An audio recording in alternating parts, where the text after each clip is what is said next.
Black Star Network is here. Hold no punches! I'm real revolutionary right now. Black power! Support this man, Black Media. He makes sure that our stories are told. Thank you for being the voice of Black America, Roland. Stay black. I love y'all. All momentum we have now, we have to keep this going. The video looks phenomenal. See, this difference between Black Star Network and black-owned media and something like CNN. You can't be black-owned media and be scared. It's time to be smart. Bring your eyeballs home. You dig?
Today is Monday, March 13th, 2023. Coming up on Roland Martin Unfiltered, streaming live on the Black Star Network.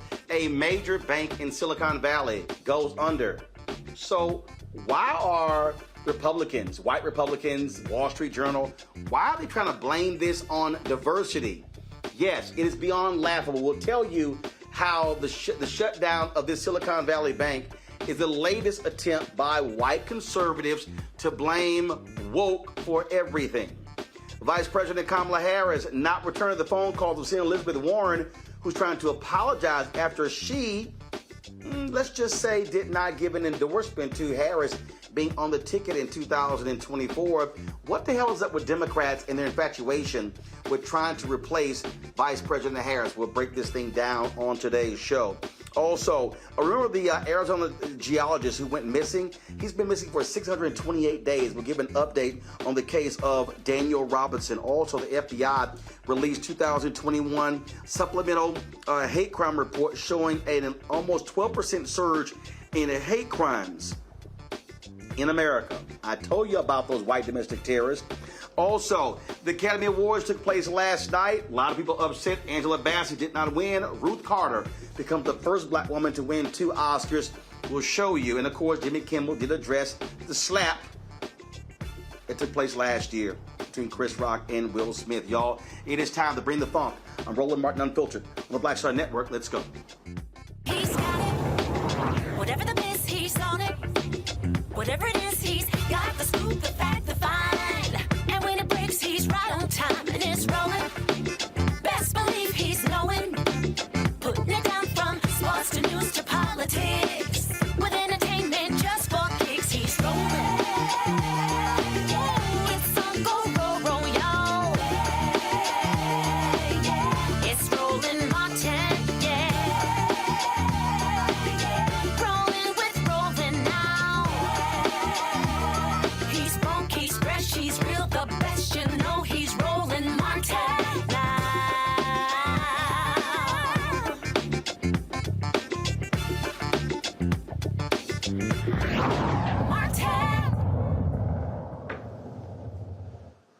All right, so first Democrats were whining about whether or not President Joe Biden should be on the ticket. Now Democrats are complaining, well, should be Vice President Kamala Harris. Senator Elizabeth Warren did an interview with a Boston radio station a few weeks ago where she was asked the question, and, well, let's just say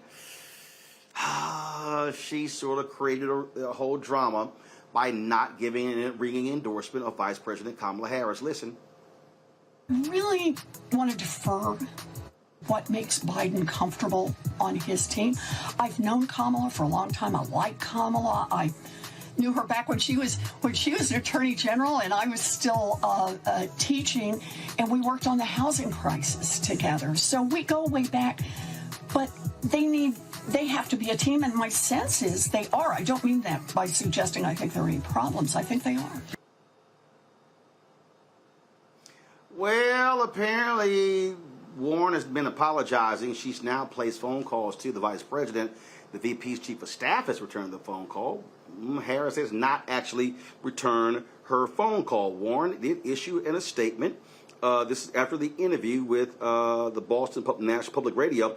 Quote, I fully support the president's and vice president's re-election together and never intended to imply otherwise. They're a terrific team with a strong record of delivering for working families. Let's go to my panel about this. Dr. Julian Malvo, Dean of the College of Ethnic Studies, California State University, Los Angeles.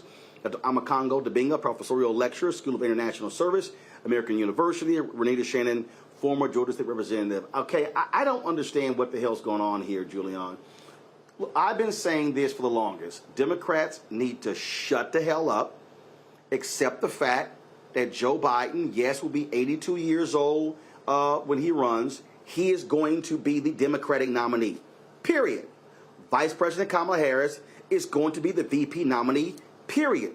It's just dumb to me if they're going back and forth on this. That's what it is. Accept it, move on, focus on beating the Republicans next year. Democrats have a tendency to shoot themselves in the foot. We do it over and over and over again. And this is a prime example of that. Elizabeth Warren didn't need to say anything. All she could say was what she said in her statement. You know, I support the ticket. But instead, she's going down the mulberry bush, and she's really wrong. I appreciate her, you know, from her economic populism for a number of other things. But I just think this was a wrong statement to make at a time when Democrats are vulnerable, are shooting themselves in the foot. So I don't know why she did it, but she did it. And now she's trying to apologize. And that's called too much, too little, too late. There are a coterie of Black women surrounding Vice President Harris, and we're not fooling with these fools who continue to disrespect her. And that includes Senator Warren. You cannot disrespect Black women and think that it's okay. And so she can say whatever she has to say. The comment was disrespectful, and if I was Kamala, I wouldn't be calling her back either. It's simply, to me, Congo, a complete waste of time. She is going to be the nominee. And my whole deal is answer the damn question. It's just like what all these Democrats were asked last year. You know, will you endorse Vice President Joe Biden? And then people were like, well, we'll see. What the hell are you talking about? Right. This man is trying to be president for his entire career. You think he's going to voluntarily give up the most powerful office in the world? Ain't going to happen. He's running, barring anything health-wise. He's running, she's running. Democrats, suck it up.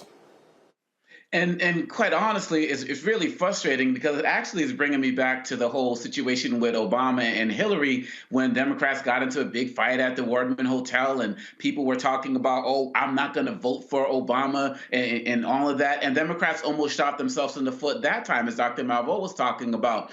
And so we're seeing a situation now where it's not like this is Biden and Harris running for the first time. They are already there. I heard someone talking about, well, Vice President Harris hasn't accomplished much. What is the Vice President supposed to accomplish? What does Mike Pence accomplish when he was vice president? They're doing all of these digs, and Roland, the Republican Party is so vulnerable right now that Democrats, they're jumping on this nonsense about Biden's age, even though so many young people in the party support a man like Bernie Sanders, for example, while nobody's talking about Trump's age on the Republican side. And they're also looking at whether vice president is going to be dumped going into the second election. But quite honestly, Roland, we have seen this before, and we're going to continue to see it. And what Elizabeth Warren did, she kind of blew the lid off of what many of these people in the Democratic Party are thinking. And I do believe that at the end of the day, this can really cost us an opportunity to really win back the House in the next election if we spend all of this time fighting. She is already there. She's doing an incredible job.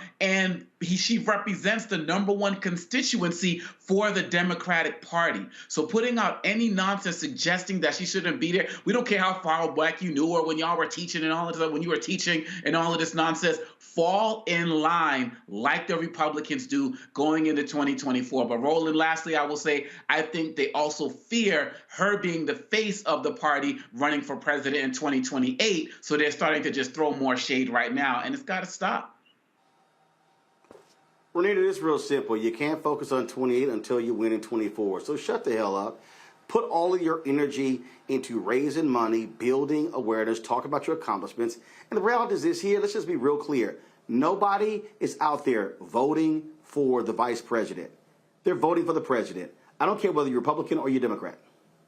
Well, I think that this situation is actually not really about Elizabeth Warren. I think this is about a concerted effort that we've seen from the media to pretty much tell us every single week or every time we see any article printed about Kamala that she's not doing a good job, she's not doing anything, where has she been? I mean, we almost never see any articles about the actual work that she is doing. It's just always a constant stream of chipping away at her and expecting more from her than we've ever expected of any vice president. I mean, to your point, Roland, most people can't even remember the names of vice presidents who have served in the past. And so Kamala has done what she's supposed to do as a vice president. And I really think that this is more of the media just continuing to print things. And I don't know who is exactly behind it. It feels so concerted and so organized. It just really feels like that's what they're trying to do. But I will say this, we do have softness on the left, okay? So Biden does need to do things policy-wise. We cannot just tell people to shut up and vote because that is going to have us lose elections. So there are things that on the policy side that do need to get fixed. We saw what happened with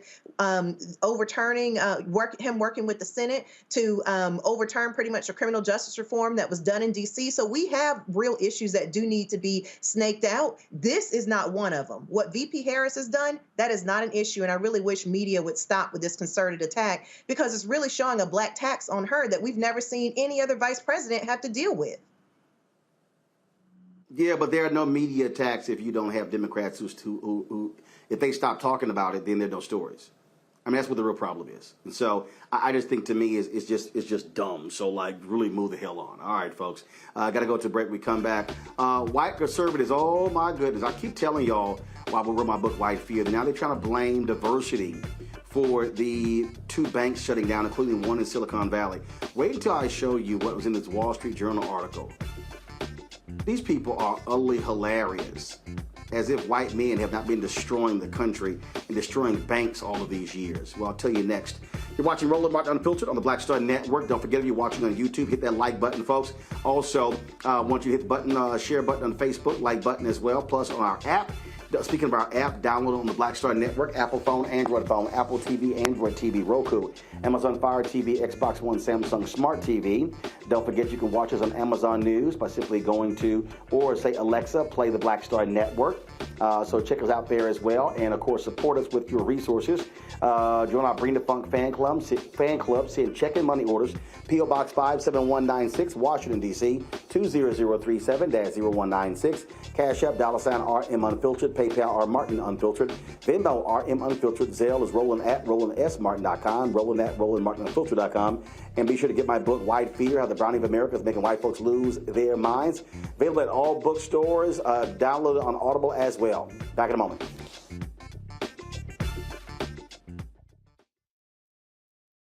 A lot of these corporations or people that are running stuff push black people if they're doing a certain thing. What that does is it creates a butterfly effect of any young kid who, wants to leave any situation they're in, and the only people they see are people that are doing this. So I gotta be a gangster, I gotta shoot, I gotta sell, I gotta do this in order to do it.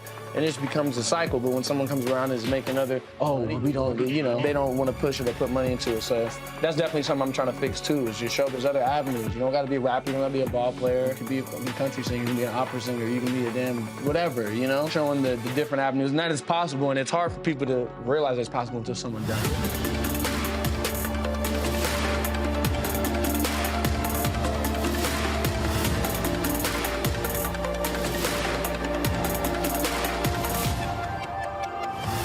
Next on The Black Table with me, Greg Carr, we featured the brand new work of Professor Angie Porter, which, simply put, is a revolutionary reframing of the African experience in this country. It's the one legal article everyone, and I mean everyone, should read. Professor Porter and Dr. Valencia Watkins, our legal roundtable team, join us to explore the paper that I guarantee is going to prompt a major aha moment in our culture. You crystallize it by saying, who are we to other people? Who are African people to others? Governance is our thing. Who are we to each other? The structures we create for ourselves, how we order the universe as African people. That's next on The Black Table, here on the Black Star Network.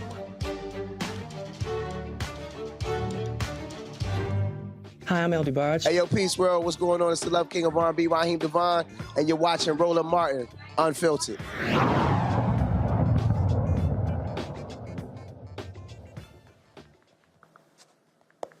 All right, folks, let's just be clear what's going on here. You got this bank that shut down in Silicon Valley. The feds are trying to actually auction it off. But over the weekend, we have seen these conservatives, this Silicon Valley, talk about Silicon Valley Bank, blaming diversity. Now, you had Congressman James Comer on Fox News. Guys, if y'all have the soundbite, let me know, where he was like, oh, I think it was because they were woke. They were so busy focusing on being woke. Just stupid. Just stupid. So the Wall Street Journal actually puts this nonsense in the article.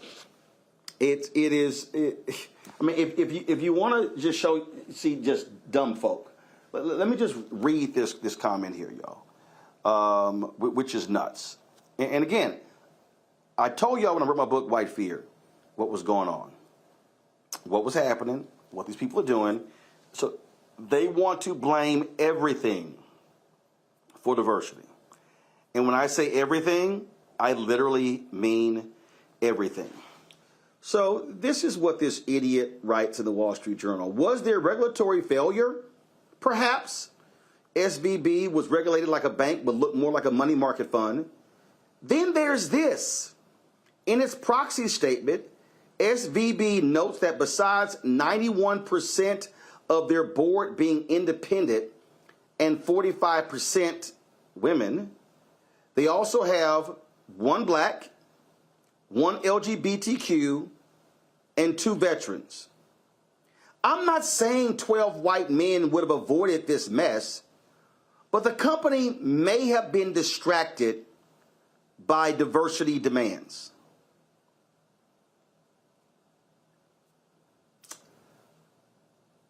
Really?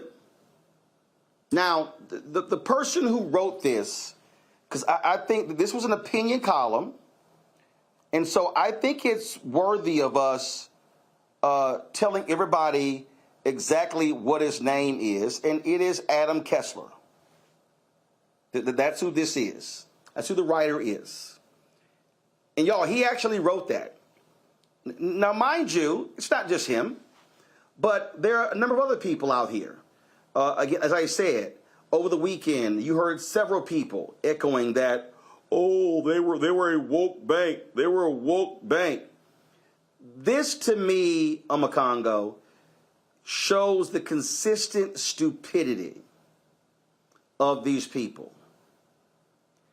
As if we have not seen numerous banks in American history just collapse the economy all because of smart-ass white men or wannabe smart white men. So, I mean, people, I keep telling people, get used to more of this because they want to blame everything on diversity. Yep. Most definitely. And I see it every company I speak at when I'm talking to employees and they're talking about the issues, people feeling like because they represent diversity in the organization, they are blamed for problems that are happening, this type of diversity fatigue. But what's also shameful is the selective memory and the short-term memory, because as far as I can tell, there wasn't a lot of diversity in 2008 when we had the Great Recession and these banks were being run into the ground and people deemed them too big to fail. Historically, these banks have been run by white men, the majority of white men have run these banks. And so they want to forget that. They want to completely act like none of that ever happened. And really, at the end of the day, they're also talking about the fact that we need to start getting rid of this woke idea, but they never define woke. And that's why every time you say it, Roland, you're saying it in a way like you guys are just fools just by taking this slang term and making it policy. So whatever happens, if there's an issue with the airlines, it's woke. If there's an issue with infrastructure, it's woke. And if it's an issue with schools, it's woke. And if it's an issue with the banks, it's woke. These guys, and just like what we see with the Republicans in the House, all they have is culture wars and slang terms such as woke, Florida, where woke comes to die. They have no real knowledge. So we have to continue to hold their feet to the fire, and we cannot let them forget the past. We can't let them forget that 2008 happened. And again, we can't forget that what about Bernie Madoff? I mean, the list goes on and on about situations and banks and organizations and companies that have failed, that were run by white men and left the majority of people who are part of their company out to dry. And so we have to call it out, because if we don't call it out, who will? His name is Andy Kessler, Renita, and it's just stupid. And again, these white folks are absolutely crazy. I mean, they just want to throw, oh yeah, it's woke. That's it. It's woke. That's it. Oh, climate change. Ooh, woke. Let's see here. Oh, that's right. The rail car accident in Ohio. Ooh, that was woke. Let's see here. Why did the Philadelphia Eagles not win a Super Bowl? Damn it, they're too woke. These people are nuts. Absolutely. But, you know, Amakongo hit the nail on the head about what's really going on. I'm going to extend what he was saying, if he doesn't mind.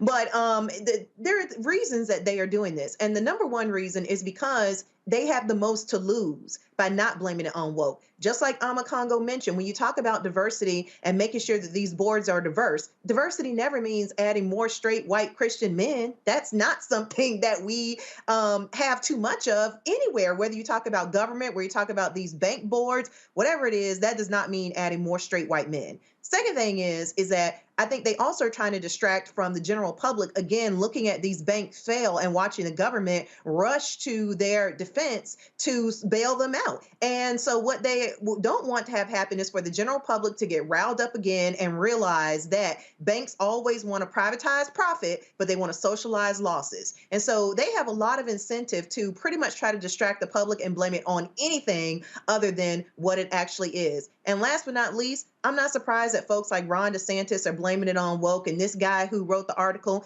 because Republicans, that is a part of what used to be a part of their consistent, what they would work for legislatively, is to make sure that there are no regulations and that the banks and that everything is allowed to run with unfettered capitalism. Of course, unless you actually need a bailout for something, then it's, hey, let's involve the government more. And so they are the ones with the most to lose in this. And so this is all really just a distraction. These folks here, Julian, are so laughable because, oh yeah, then I'm not saying 12 white men. First of all, look at the senior leadership of this bank. White men, white men, white men, white men, white men, white men, white men, white men. Oh, but now it's the board. Oh, the board's diverse, so that could be one of the reasons. Go to hell, Andy Kessler. You know, Roland, the thing about this bank's failure is that they failed because they had poor management practices. So you look at the CEO of the bank, you don't look at the board.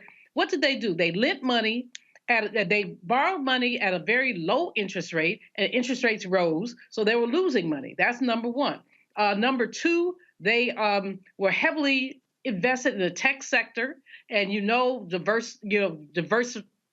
diversify your holdings. They did not do that. They were heavily invested in tech, and as tech got shaky, so did they. And number three, I mean, I don't even know where they get this woke stuff from. First of all, the word woke has been abused.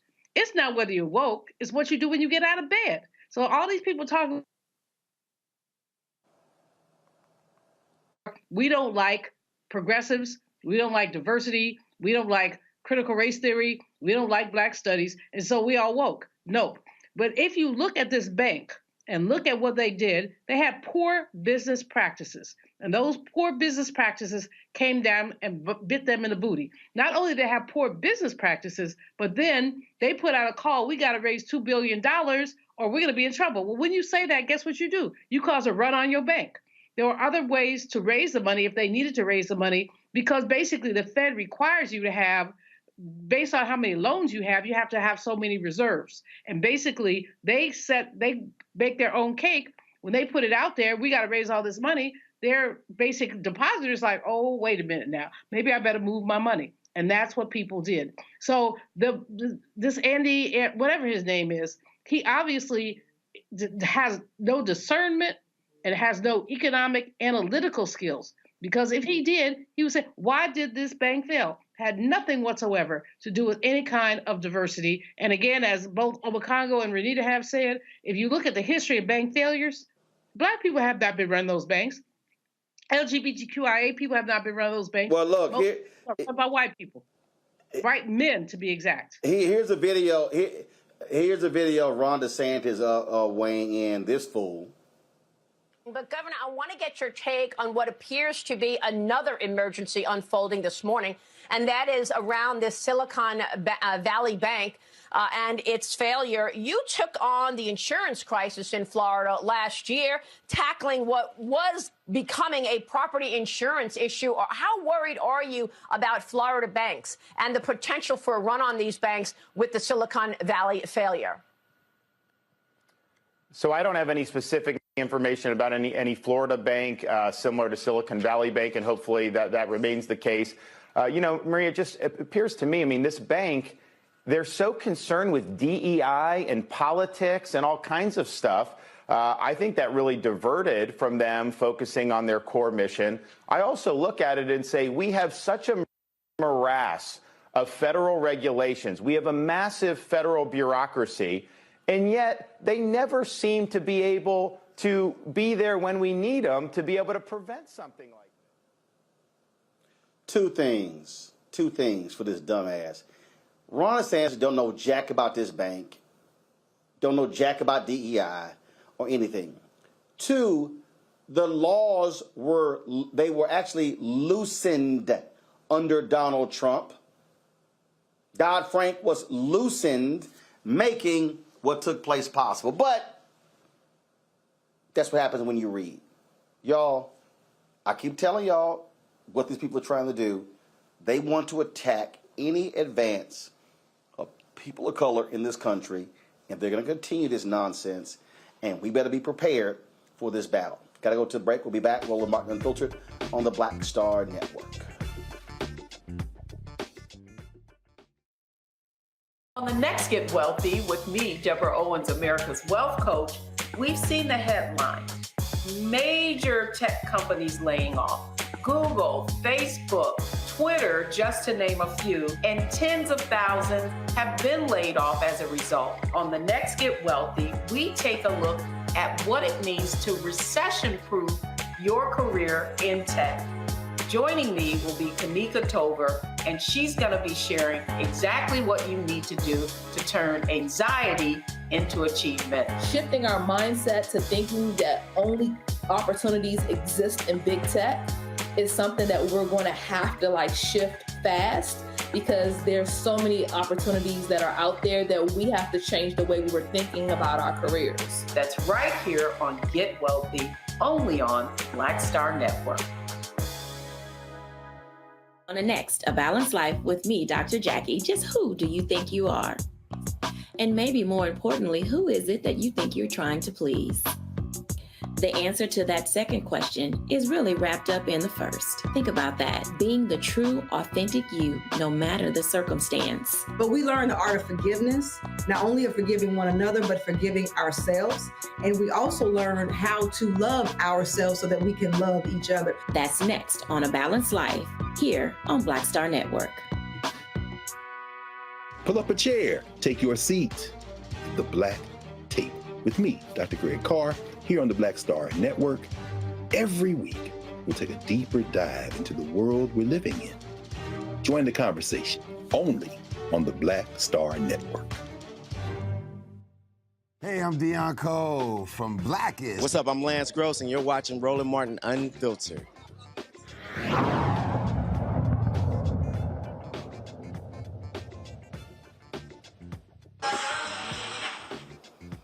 All right, fam, we keep telling y'all about these hate crimes, and the FBI has offered some details with regards to 2021. It is called the Supplemental Report, showing that hate crimes in the United States rose by 11.6% in 2021. Incidents rose from 7,262 in the first report to 10,840 in the revised version, up from 8,263. The data was released by the FBI in October and contained gaps because only 52% of U.S. law enforcement agencies reported a full 12 months of 2021 information. The Associate Attorney General Vanita Gupta issued the following statement: preventing, investigating, and prosecuting hate crimes are top priorities for the Justice Department, and reporting is key to each of those priorities. The FBI supplemental report demonstrates our unwavering commitment to work with our state and local partners to increase reporting and provide a more complete picture of hate crimes nationwide. We will not stop here. We are continuing to work with state and local law enforcement agencies across the country to increase the reporting of hate crime statistics to the FBI. Hate crimes and the devastation they cause communities have no place in this country. The Justice Department is committed to every tool and resource at our disposal to combat bias-motivated violence in all its forms. The FBI tracked the 96 cities across 16 states to identify statistically significant trends. Boy, I guess this just blows out the water, Renita, all of these idiots who say, oh no, everything is great and wonderful, hate crimes or issues of race, it's not a big deal. Absolutely. And it's actually scarier than we all realize, because the way it works is that hate crimes are defined in law, but most states, Georgia, for example, and most states in the country, and I'm sure, I don't even know if the federal level actually does this, but most states do not actually define what is anti-Black racism. They don't define what is racism. And so for a hate crime to even be reported and be classified as a hate crime, there has to be something that was involved in the crime that shows that there was a bias against a specific community. So you have things take place all the time that we know, or communities know, that these are hate crimes, but because there was no obvious bias, it's not classified as a hate crime. For example, Emmett Till's murder, the murder of Emmett Till was never classified as a hate crime. Everyone knows that that was a hate crime. And so these numbers are actually low. And so things are actually scarier than what is even being reported. Look, we continue to explain to people, Julian, that the reality of racism in America is still alive and well. We reported on the DOJ getting convictions. Last week it was a white man burning a cross in the yard of his neighbors, trying to intimidate them. We can go on and on and on. These things are still real in this country, no matter what white folks say. Still real, but there's also a state of denial. There's so many white people in particular, but there are others. I mean, you will find some Black conservatives, oh no, are you sure that was a hate crime? Maybe it was just an altercation. The fact is that racism is alive and well, and anti-Blackness has basically increased at an exponential level in the last few years, after the Orange Man basically gave people permission to say and do things they would not have said and done before. The FBI report is useful, but will be even more useful would be if the Department of Justice would do a better job at investigating and shutting down some of these hate crimes. I'm really pleased. I think you had, I saw Kirsten Clark on somebody's air. I think we had her on, but somebody's air talking about Louisville and the 70 or 90 page document they delivered that talked about the bias and the problems with their police department.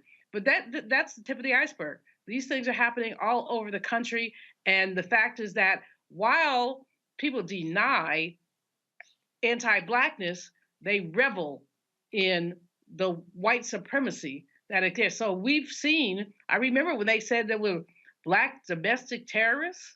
Well, no one has been able to document that, but we do document, and we know that there are white domestic terrorists who basically get a pass most of the time. Look, these things are still real here on the Congo, and it's important to report the stats, but it's also important for people to understand that hate exists, that the FBI has been clear. The greatest threat in this country continues to be white domestic terrorism. And let's be honest with the fact that came from the FBI headed by Christopher Wray, who was a Trump appointee. So for people to say this is just a Democratic, going back to our last segment, woke idea, Absolutely not. And we have to understand that 65%, and this is where everybody who's like not part of Black America really needs to get on the bandwagon and understand this, because consistently Black people are number one, no matter how much the hate crimes increase. But when you look at the stats, 65% of the attacks were based on race, ethnicity, ancestry bias. So that could be Black, Jewish, Asian, and so on and so forth. But the other 35% of these crimes, Roland, were also related to things related to sexual orientation, related to physical ability, or what people call disability, gender bias, and the like. And we see what's happening with people within our trans community as members of the government of the Republican Party are actively working across the country to ban trans people in every way, shape, or form, or get rid of other things like drag queen races and parties and things like that. So it's beyond, even though we are the number one target and they keep coming for us first, people who have not been fighting actively to stop hate crimes need to understand that it's only a matter of time before they come for your group. Sales of guns within the Asian community started to rise exponentially throughout the COVID pandemic as Trump and his cronies were blaming them for the quote-unquote Kung flu and other type of ignorant terms. Many who I listened to within that community said, we never thought it was going to happen to us. Nobody in this country should feel that they are going to get a pass or that they are going to be immune. Learn from what has happened to us, and let's continue to partner and work together to fight these groups and call them out and make sure that they get prosecuted. Because like Dr. King said, you can't legislate morality, but you can regulate behavior. We need to get them off the streets, incarcerated, in prison, out of their jobs, wherever they are, out there lurking, and come together and fight this, because nobody's safe. Bottom line here, Renita, that the focus on attacks are going to be about race. Period. It's not. The reality is, it's going to be about race. That's where the attacks are going to be. Well, and I mean, but to Amakongo's point, we are seeing increasing attacks for the trans community, for LGBTQ community. So like Amakongo said, we're all in this together. We are all, race are some of the oldest attacks. And of course, they are ongoing. And a lot of that is because of the refusal of the DOJ and other federal agencies to really take white domestic extremism for the white domestic terrorism seriously in the way that they should. And the more that we allow this sort of cancer to just fester within our country, the more and more we see that hate crimes will just go unchecked. Julian, the reason I say race is always going to be at the top, because it is always being here. Yes, you're seeing increases in other areas, but the bottom line is we are the default for America. Absolutely. Obakongo was right when he points out that there are all kinds of hate crimes and they don't all have anything to do with Black people, but we are America's original sin. And we can go through history. We don't have to call the role of the recent killings of Black people by police. We can go all the way back through our history. We can look at economic violence and the lynchings that occurred. People have used our race to excuse their ways to oppress. I mean, I'm reading this historical stuff now. I don't know why, just to make myself crazy. But when you look at some of the stuff, the ways that Black people have been treated systematically, and the people who pick those attitudes up and continue to deal with them. So I don't really care that much about old racists. They gonna die. But when you get a 20-year-old, 30-year-old who's talking the same crap that their grandfathers are talking, that lets you know how persistent anti-Blackness is. And it's not just anti-Asian, anti-gay, it's anti-Blackness at the root, and the rest of it, if we're the root, the rest of it are branches on the tree. But they get away with oppressing other people because they get to oppress our people. And we can just, there's so many examples, Roland. You talk about white fear in your book, a great book, by the way. Talk about white fear, but it's more than fear. It's their paranoia. They're afraid that we will do to them what they did to us. No, that's exactly what it is. Exactly what it is. And so, we are seeing these things continue. Folks, remain vigilant. and always protect yourself at all costs. All right, going to a break. Don't forget, folks, if you're watching on YouTube, hit that like button, y'all. We should easily be at 1,000 likes by the top of the hour. Also, of course, we want you to download our Black Star Network app. Let's move on to hit. Let's try to hit. We're about 10,000 away from 75,000 downloads. Apple phone, Android phone, Apple TV, Android TV, Roku, Amazon Fire TV, Xbox One, Samsung Smart TV. Speaking of Amazon Fire, if you've got Amazon Fire, you can click news and you can see our 24-hour channel, the Black Star Network, right there on Amazon News. You can also, of course, support us. Your dollars make it possible for us to travel across the country. I'm actually in New York City right now, doing the Breakfast Club tomorrow, Ebro in the mornings on Wednesday, talking about my book, White Fear. Of course, you can send your check and money order to P.O. Box 57196, Washington, D.C., 20037-0196. Cash App is $RM Unfiltered. PayPal is R Martin Unfiltered. Venmo is RM Unfiltered. Zelle, Roland at RolandSMartin.com.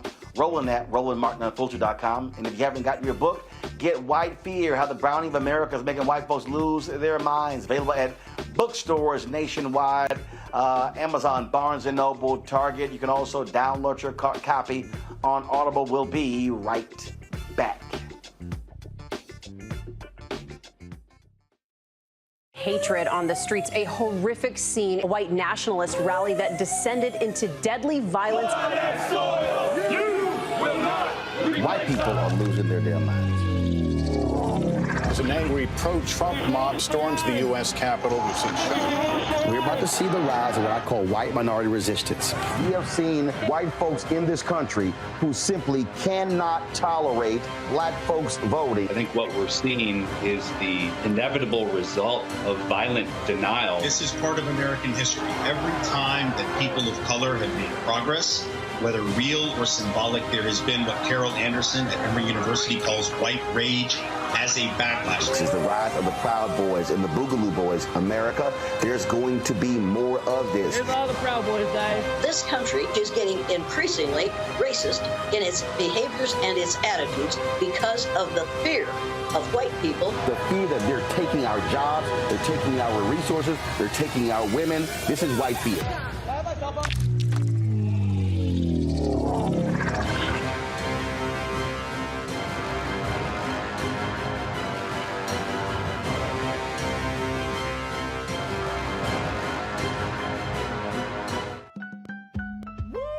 We're all impacted by the culture, whether we know it or not. From politics to music and entertainment, it's a huge part of our lives, and we're going to talk about it every day right here on The Culture with me, Faraji Muhammad, only on the Black Star Network.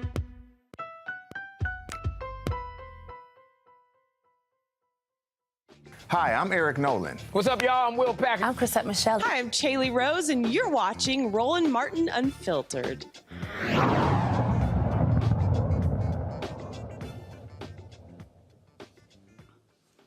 All right, folks, welcome back to Roland Martin Unfiltered on the Black Star Network. Again, just a reminder to folks, we're trying to hit 75,000 downloads and get to 100,000.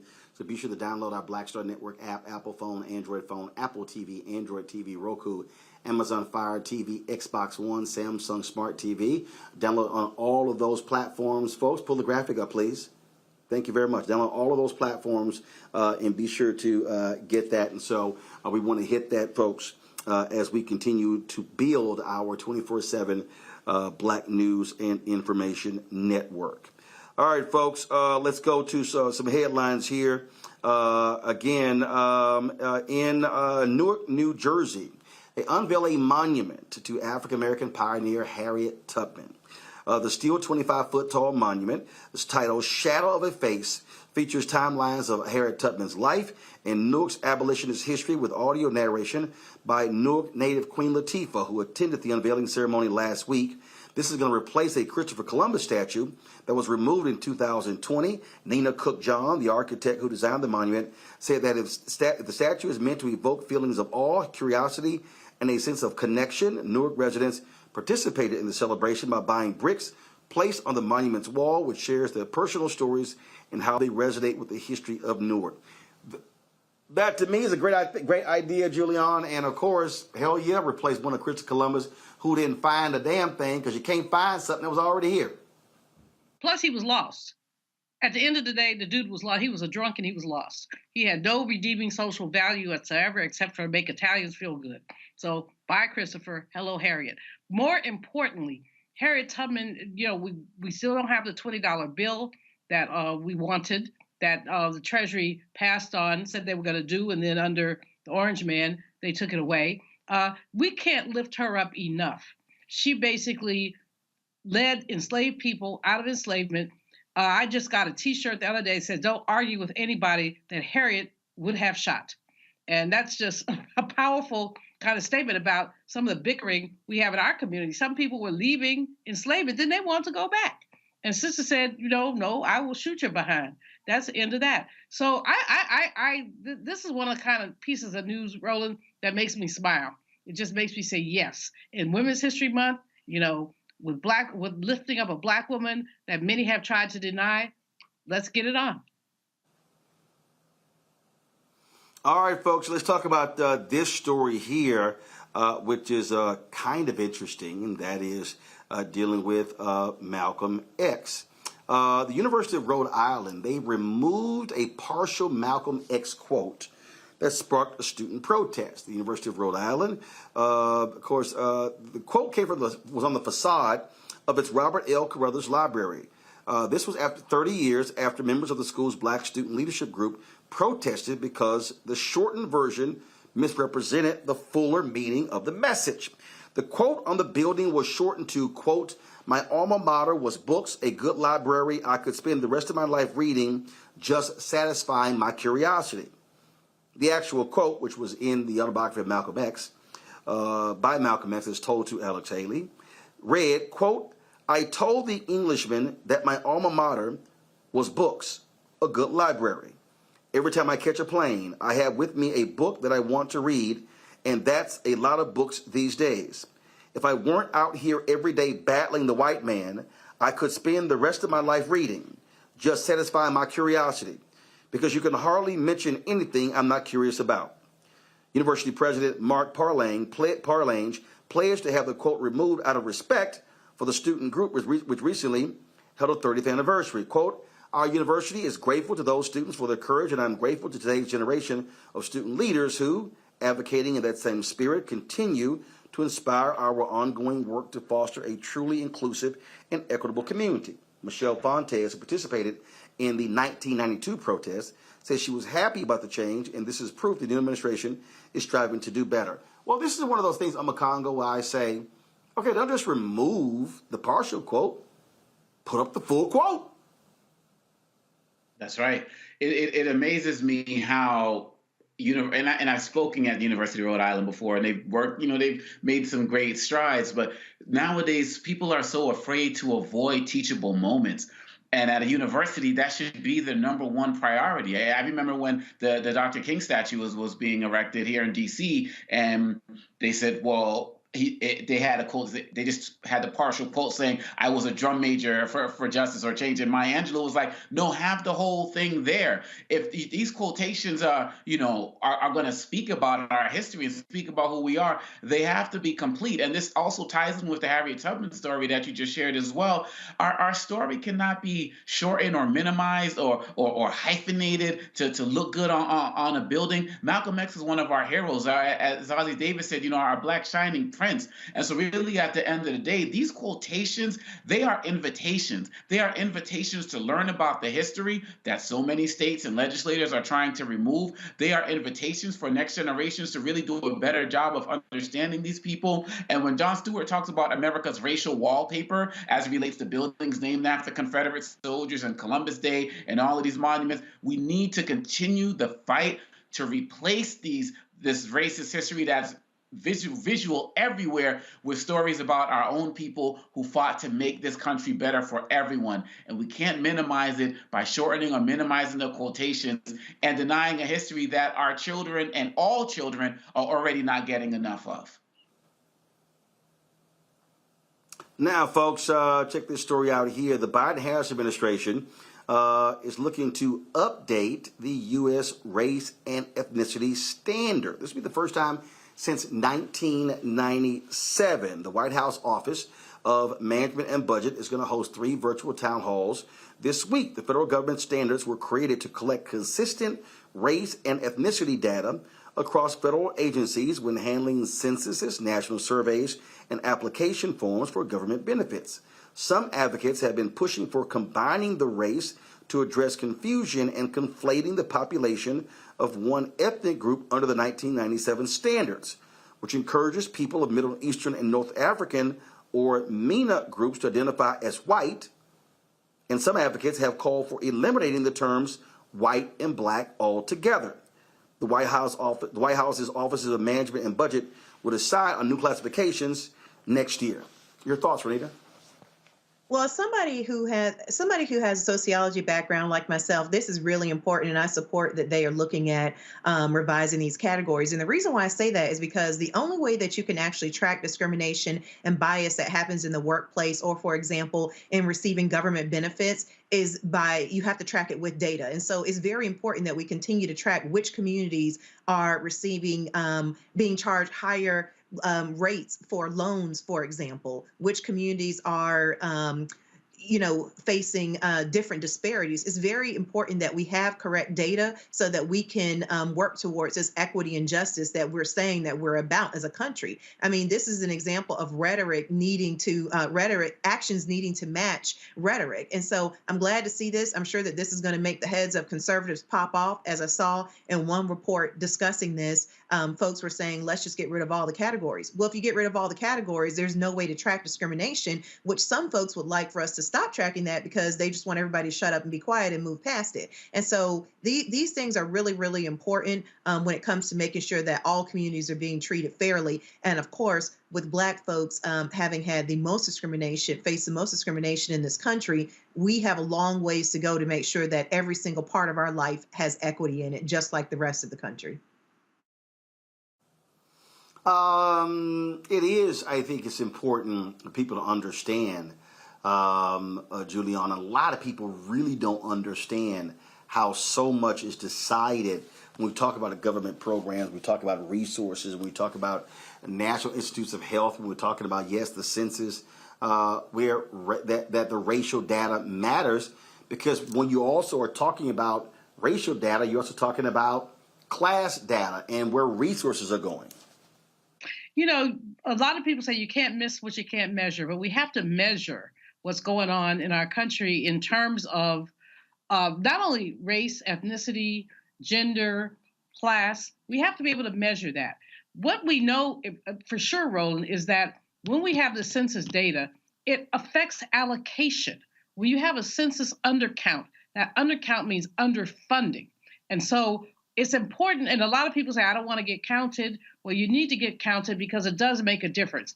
But there are many people who would just be in denial. This has been a long-term thing that Republicans have attempted. Going back to the 1980s, I recall, unfortunately I'm that old, to recall many times when they've attempted to stop collecting race data just for years, because under Ronald Reagan, he said we didn't want to measure our differences. And there was a big fight to stop collecting that kind of data. The data is important. It lets us know where we are. It lets us know about things like poverty, differential poverty, income, differential income. Tomorrow is Equal Pay Day, which means if women, they worked until tomorrow, they get the same amount of money that a man earned last year. What's wrong with that data? Number one, when is white women's Equal Pay Day? And when is it for Black women, Latina women, and for women of color? It's way further down the calendar. For American Indian women, it's all the way down to like November. So, but if we didn't have that data, we wouldn't know that. We wouldn't be able to measure gender discrimination in the workplace. So it's not just the macro data; it's the micro data and the whole issue of disaggregation.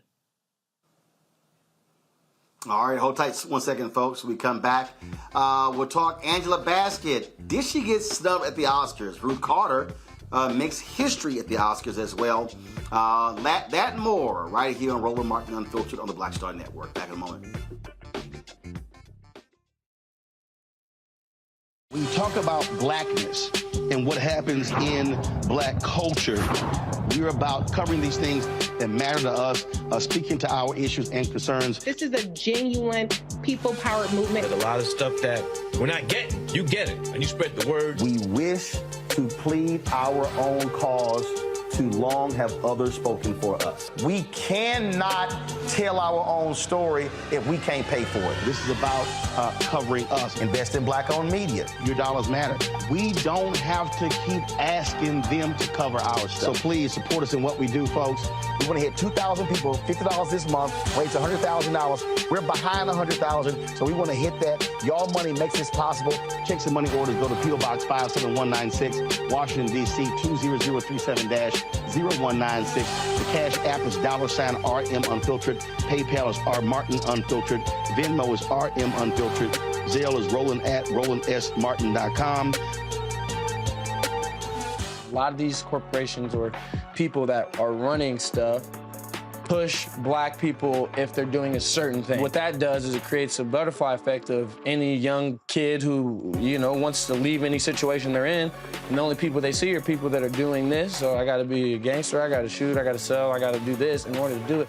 And it just becomes a cycle. But when someone comes around and is making other, we don't, you know, they don't want to push it or put money into it. So that's definitely something I'm trying to fix too, is just show there's other avenues. You don't gotta be a rapper, you don't gotta be a ball player, you can be a country singer, you can be an opera singer, you can be a damn whatever, you know? Showing the different avenues, and that is possible, and it's hard for people to realize it's possible until someone does it.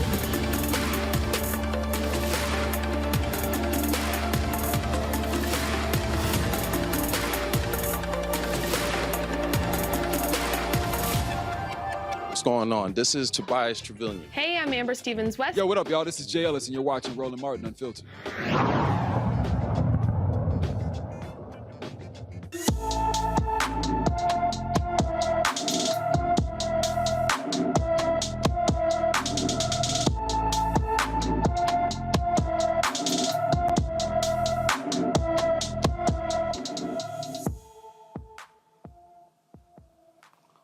All right, folks, Courtney Smith has been missing from Gary, Indiana since January 5th.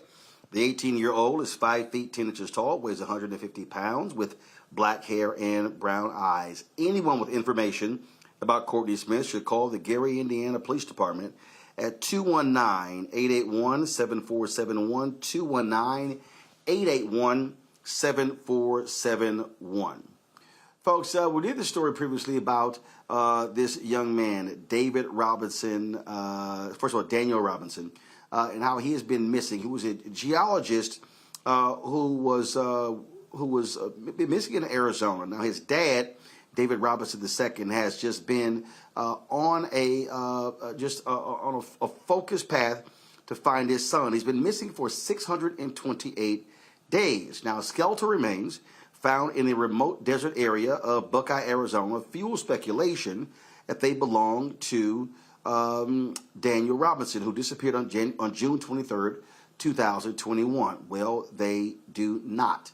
So here for an update from South Carolina on the search for his son is David Robinson II, president and founder of the Daniel Robinson Foundation. Glad to have you back, David. Unfortunately, you still are don't have the information that you need. When we last talked, I remember asking you specifically, what type of support had you been getting from the company that your son was working with? Because there were several white workers he was out in the desert with, correct? Well, actually, there's one worker that he was out in the desert with that particular day. That is something typical that kind of job. However, yes, he's the company itself has not done anything towards actually doing their own searches to locate my son. He's on the job, of course, and that's one of the things that started off initially was one of the problems in this whole case. So, for folks who were not watching then. Describe exactly what happened. What do they say happened with your son? That what he left on his own accord? Please explain to folks what they say took place. Well, the only person that see my son, he was out at well site waiting on my son that morning. My son went to one well site prior to going to the second well site. He's a field geologist. Go out to these well sites, meet one representative. The one representative said that my son met him out there on the side of the road. My son followed him into that desert. They went 1 mile west, 2 miles north to get to this well site where they will be completing their job. According to that guy, he said my son, they reached there at 9 o'clock. By 9:15, my son waved out to him, disappeared in the desert, have to never be seen again. Almost 30 days later, my son's vehicle showed up farther into that remote part of that desert and ravine. Everything on his body was lying in a pile 3 feet away from that vehicle, but my son has not been found since. And that is what is still so strange, how his personal effects were found. That's right. The cell phone, his work computer, for instance, his wallet, his keys to his apartment, things like that was found in that vehicle. Case of water. It's 118 degrees that time of the year in the summer. Two cases of water in there untouched. Things like that. So, yeah, it was a really, really strange episode in that part of the case. Questions from my panel. I'll first start with you, Amakongo. I remember the first time I heard this story, and as a father as well, it continues to break my heart. What I didn't pay as much attention to as I am tonight is the fact that the company refused to help. What reason could they have possibly given for that? And at this stage, is there pressure that we could be putting on the company to get involved at this stage? Well, that's like you said, that should have been done at day one. That's one of the things that we discuss as a family with that company. They have money, they have resources. They should have been out there for the employee to actually put resources out there in the desert to locate Daniel. Of course, being in South Carolina, away from Arizona, over 2,000 miles away, I was reliant as a parent on law enforcement. Law enforcement failed. They denied the helicopter search that I requested for them to go out into that desert. They waited almost 3 days later when my auntie from Philly somehow convinced them to put a flight out there in that desert. But that's too late. Those efforts to locate my son from the job and also, as well as the law enforcement agencies was a little too late, because we already know that first crucial moments makes all the difference in the world. I would not be still searching for my son in my beliefs if they would have acted really quickly. Rita. Yeah, just a couple questions around what happened. So I heard that the person who works for his same employer said that they saw him around 9:15, then they didn't see him anymore. But did anybody else report having seen him after that person initially saw him? No, not at all. My son, he's a field geologist. He go out to various well sites, and the way he get his assignments, he just leave his home, look on his work computer. They give him assignments. They gave him 2 that morning. One to go to a well site off of I-10, the other in Buckeye, Arizona. The other one's off I-10 as well. But this one, the second well site, he was meeting one representative from a company called Weber, a separate company. They supposedly have never met before. First time seeing each other. My son met this gentleman out there, this guy out there in the side of the road there, like I said, and following him into this well site. This whole narrative, the story, everything about the story is based on one person's word. And was that person investigated? Should have been. One of the things that I have done as a father, you can imagine, the first thing a father would do in my situation is to, this guy tell me my son just walked off. That's unbelievable. I know my son, despite of some of the stereotypes of Black men. I've been there from day one of my son's life. I've been a single parent. I was definitely one to get out there and make sure my son was safe. But I hear that story that I heard from law enforcement from this guy at the well site. I didn't believe it. I needed to go and look this man. He had to look me in my eye and tell me the same thing. He eventually started that way in this conversation when I met him. on the 28th of June, 2021. He started off exactly verbatim, exactly what the cops said, and then after that, he started changing his story. He knew this the cops were going to come look into this story. It was going to go national, is the way he put this thing. And as well as some of the other extra steps that he did that was far-fetched from a person who's really so-called concerned. One of the biggest part that was a giveaway to me is the fact that if you're very concerned, all you had to do is make a simple phone call. Those things wasn't done, as well as his storyline did not match my son's phone records. Law enforcement know all these things, and despite of all of that, they hold his story, give it weight. Julian. Sir, first of all, we're very sorry that your son has gone missing, and we hope that, he will be found. Secondly, however, the company that he was working for, we need to know their name. They need to be sued. They were derelict in their duty towards an employee. And so they need to be sued. And then thirdly, this person who had this report that seems to be very questionable, he needs to be fully investigated, and that doesn't seem to have happened. So I'm just hopeful, and what was the name of the company? Maybe we can think about boycotting them or putting the word out. I will say this, if Black folks are watching this and your child is a geology major, they don't need to go there. They don't need to work there, because we know that they don't value their employees. Well, it's called Matrix Southwest Groundwater. They also call themselves Matrix New World. It's an engineering company. What my son's job is to, in Arizona, for instance, they have to have a certain amount of groundwater to build a community. That groundwater have to produce at least 100 years of water, those wells. Each community have to have these wells. My son is a scientist. He's a geologist. His job is to help determine if these groundwaters can produce that 100 years of water. Very crucial. The same area that my son was doing his work in is the same area that the former governor been hiding those water reports that do not have enough water in that ground to produce, to support a new community that's building in that area. That's the reason why my son was out in that area to check the groundwater to see if this community can be built. Billions of dollars out the Howard Hughes Corporation. But of course, once those reports came out, we found out that Daniel's those things that he had to do out there support that there was no water, not enough water to support those communities. So there's a lot of things like that with that company itself. Like you said, my son was working on the company. He's working on that day. He was sent out to the well site by the company, and not one ounce of money went out towards producing helicopter flights that I have to do myself. I had to charter helicopter flights, had to produce my own investigation as well as searches for my son. I did 48 weeks of searches out there, covered 35,000 acres of land with volunteers. Not one time a dime been given from law enforcement to help. Those things came out of a GoFundMe, out of the generosity of the people in the neighborhoods, in the communities, as well as my own pocket.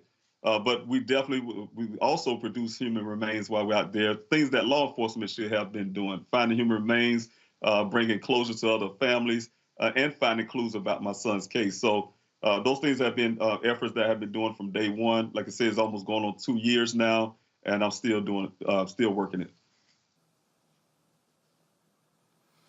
If folks want to support you in what you're doing, where should they reach out to you? The way you reach out to me is go to pleasehelpfinddaniel.com. That's pleasehelpfinddaniel.com. There's other ways to help that you can help that way, as well as the GoFundMe is there. Also, you have the tab if you guys want to do one of the things that's very crucial for me is getting the word out about my son's case. I have a robust flyer distribution program. Go to pleasehelpfinddaniel.com. There is a PDF there if you want to print those flyers out yourself. Also, you can reach us at pleasehelpfinddaniel@yahoo.com and request those flyers, and we'll send them out to you. All right, then. Well, David Robinson, we surely appreciate it. Thank you very much, and good luck as you continue to search for your son. Yes, sir. I really appreciate it. Folks, going to a break. We come back, we'll talk Angela Bassett and the Oscars, Ruth Carter, and Jimmy Kimmel. He does address the slap last year, Chris Rock, Will Smith. We have all that for you. You're watching Roland Martin Unfiltered right here on the Black Star Network. the next Get Wealthy with me, Deborah Owens, America's Wealth Coach, we've seen the headlines. Major tech companies laying off. Google, Facebook, Twitter, just to name a few, and tens of thousands have been laid off as a result. On the next Get Wealthy, we take a look at what it means to recession-proof your career in tech. Joining me will be Kanika Tover, and she's going to be sharing exactly what you need to do to turn anxiety into achievement. Shifting our mindset to thinking that only opportunities exist in big tech is something that we're going to have to shift fast, because there's so many opportunities that are out there that we have to change the way we were thinking about our careers. That's right here on Get Wealthy, only on Black Star Network. We're all impacted by the culture, whether we know it or not. From politics to music and entertainment, it's a huge part of our lives, and we're going to talk about it every day right here on The Culture with me, Faraji Muhammad, only on the Black Star Network.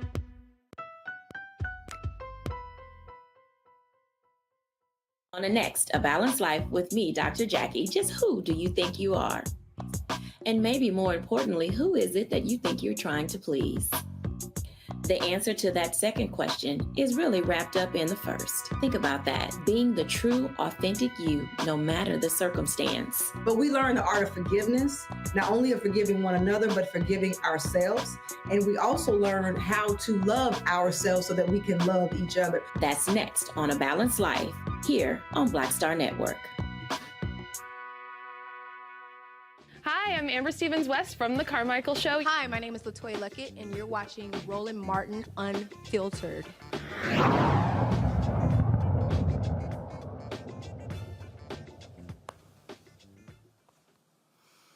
All right, folks, welcome back to Roland Martin Unfiltered right here on the Black Star Network. Don't forget, download our app, Apple phone, Android phone, Apple TV, Android TV, Roku, Amazon Fire TV, Xbox One, Samsung Smart TV. And, of course, if you're watching the show right now on YouTube, be sure to hit the like button. We want to get as many likes as possible. That impacts the algorithm, which impacts the revenue for the show as well. Don't forget, we also now on Amazon News. That's right. If you got Amazon Fire TV, just go to News, click that, and you can actually pull up our 24-hour, 7-day-a-week channel. And so we certainly want you to do that. And so support us in all that you can. All right, folks, let's talk about what's going to be happening tomorrow in Oklahoma, where the Black Creek's descendants of the Muskogee Creek Freemen are going to be back in court to reclaim their tribal citizenship rights in the Creek Nation. Demario Solomon Simmons is the lead attorney. He joins us right now. Demario, so bring us up to date, because recently I saw your recent post where the court admonished the tribe for not following the judge's order, correct? Well, we're hoping the court is going to admonish them tomorrow. They did not follow the judge's order back from February 9th, where they've been running for over 2 years, Roland, to answer the very basic question of how do they believe they can violate Article 2 of the Treaty of 1866. And the judge ordered them on February 9th that they had to answer that question before our trial, which is April 4th. And they refused to do it. So we back in front of the court tomorrow, and we're hoping and asking her to admonish them and to force them to answer the question and sanction them for us having to do additional unnecessary work. Again, this goes way, way back for folks who don't understand the details of this case. Bring us up to speed. The Cliff Notes. Yeah, absolutely. Just real quickly, I'll say this. From the late 1700s until 1866, members of the Muskogee Creek Nation enslaved African people and Black people, Creeks of African descent. When at the end of the Civil War, or during the Civil War, some of the Creek Nation, they actually signed a treaty with the Confederacy. Obviously, the Confederacy lost, and part of the Confederacy bringing back those states like Alabama and Georgia and Mississippi, they had to adopt the 13th, 14th Amendment, outlaw enslavement, and make their Black citizens, Black individuals citizens. Well, in the Creek Nation, it was the same thing. According to the Treaty of 1866, Article 2, they had to adopt their Black members as citizens. They had to stop enslavement. The Creek Nation adhered to that until 1979. In 1979, they decided they no longer, quote unquote, wanted us Negroes. And therefore, they kicked us out the nation illegally. We've been fighting that ever since. And that's what this trial is about on April 4th. And just imagine this, Roland, everyone that's listening. Just imagine if Georgia or Alabama or Florida or Texas tomorrow said, you know what? We're no longer going to adhere to the 14th Amendment. You Negroes are no longer citizens of the state of Texas. That is what the Creek Nation is doing. It is Confederate members of the Creek Nation who want to keep this white supremacist mentality and keep Creeks of African descent like myself and thousands of other Creeks from having our rightful citizenship and access to millions of dollars in benefits annually. And when we say benefits, again, explain that to folks who don't understand this history. Absolutely. And we're talking about over 100, maybe 150,000 Black Creeks that are in this situation. Most based in Oklahoma. We have members throughout the entire nation. And we're talking about benefits like health care, housing, education stipends, cash stipends. So during COVID, Roland, and I know you know this, but during COVID, the Creek Nation received about $2 billion of ARPA funding. And one of the things that they decided to do was to give each individual Creek citizen about $4,500 cash stipend. That meant that over 100,000 Black Creek citizens, or should have been citizens, did not receive that cash stipend. This will make a substantial, tangible difference in the lives of Black Creeks overnight. Overnight, Black Creeks who do not have the ability to get health care would have health care opportunities the very next day. Black Creeks who need housing would have housing the very next day. Black Creeks who need educational opportunities and benefits would have those benefits the next day, both through the Creek Nation and also through the federal government. Questions from the panel. Renita, you first. Yeah, so I know looking into this that one of the flashpoints of this issue is how the Muskogee tribe decides who is a part of their tribe. So they are saying that you have to be by blood in order to be a part of their tribe. But recently, the Cherokee Nation, they used to say you had to be by blood, but then recently they changed theirs to say it's not by blood. What happened with the Cherokee Nation that is not, I guess, sort of holding up with the Muskogee tribe? What is the difference? Well, the two different nations, and the Cherokee Nation decided to follow the law, and the Creek tribe does not want to follow the law. That's the basic answer. Because the Cherokee Nation had the same type of a treaty of 1866. Theirs was Article 9 that said they had to outlaw enslavement and they had to adopt their Black members. But I also want to be clear, in the Creek Nation, which is Article 2, they say Creeks of African descent or Creeks by blood. My family, my great-great-great-grandfather, Cal Tom, also known as Cal Minko, was one of 5 individuals who negotiated and signed the Treaty of 1866. He was not enslaved. He was a Creek, quote unquote, by blood. But because we were put on the Creek Freedmen roll by the United States government in 1906, that said we were all just formerly enslaved Africans, the Creek Nation is now utilizing that racist document that the United States created to disenfranchise and kick off Black people that's like myself, who have a documented heritage of Creek Nation going back centuries. That's a great question. Julian? Brother, first of all, thank you for your work here. I don't think we all know how intertwined Black history is with the Native American history and how we were enslaved often by our Native brothers and sisters, but also often they provided us some shelter when we ran away from enslavement. So it's a very mixed history, but it's one that not a lot of people know about. My question is, what's going on with the Bureau of Indian Affairs? I mean, that's a federal agency. Yeah, I know you laughing, right? Okay. But anyway, I want to know if the Bureau of Indian Affairs has any role in this and any enforcement and any of that. No, I'm laughing, Dr. Malvo, because you always ask the right question. And the Bureau of Indian Affairs could tomorrow, the Department of Interior, Bureau of Indian Affairs tomorrow could tell the Creek Nation, you are violating federal law. See, treaties are the supreme law of the land. Treaties are right below the Constitution, right?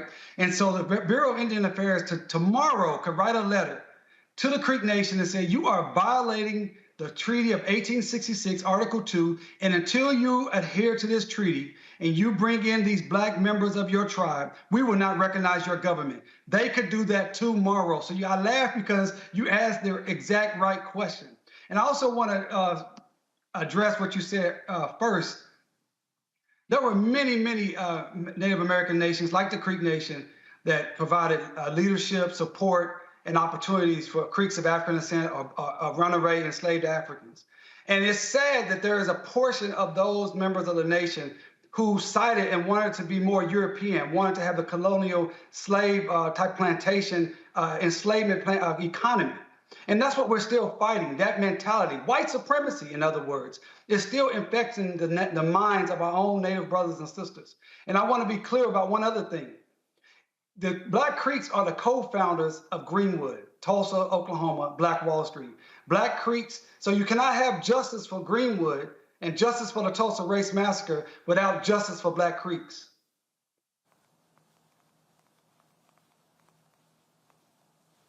All right, Makongo.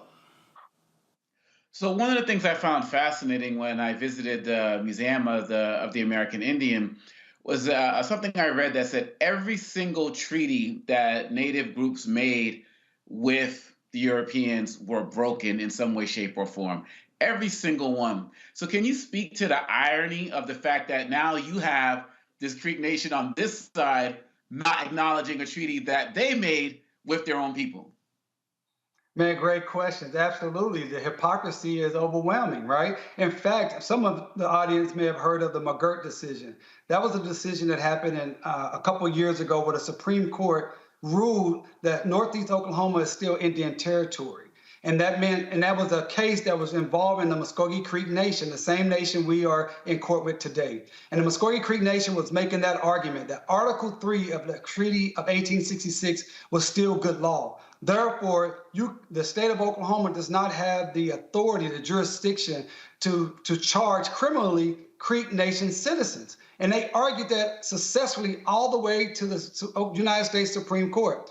Yet, when it comes to Article 2 of that same treaty, they want to ignore it. They want to say that does not matter here. And that's why the actions of the Creek Nation is not only illegal, it's not only racist and discriminatory, but it's a threat to all Indian law throughout this entire country, because all the Native American tribes are fighting to uphold their treaties, and the Creek Nation wants to be able to say, well, we are going to decide we're just going to ignore Article 2. And if they're allowed to get away with that, then the United States of America will have the moral opportunity to continue to not do what they're supposed to do for all other Native American tribes. So that's an excellent question.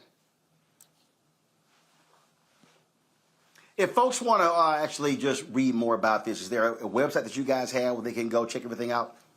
Absolutely. They can go to justiceforblackcreeks.org. That's justiceforblackcreek.org. Or you could go to justiceforgreenwood.org. justiceforgreenwood.org. So like you said, Roland, we have a big hearing tomorrow in Okmulgee, which is about 45 minutes away from Tulsa. That's tomorrow on the 14th. We have a big trial that's scheduled from April 4th to April 7th. We're expecting a large turnout, lots of people coming in from out of town, congressional members. But I want to just reiterate, justiceforblackcreeks.org. We cannot have justice for Greenwood without justice for Black Creeks. So everyone that wants to see a form of justice for Black people, this is a form of reparations, guys. These people enslaved Black folks.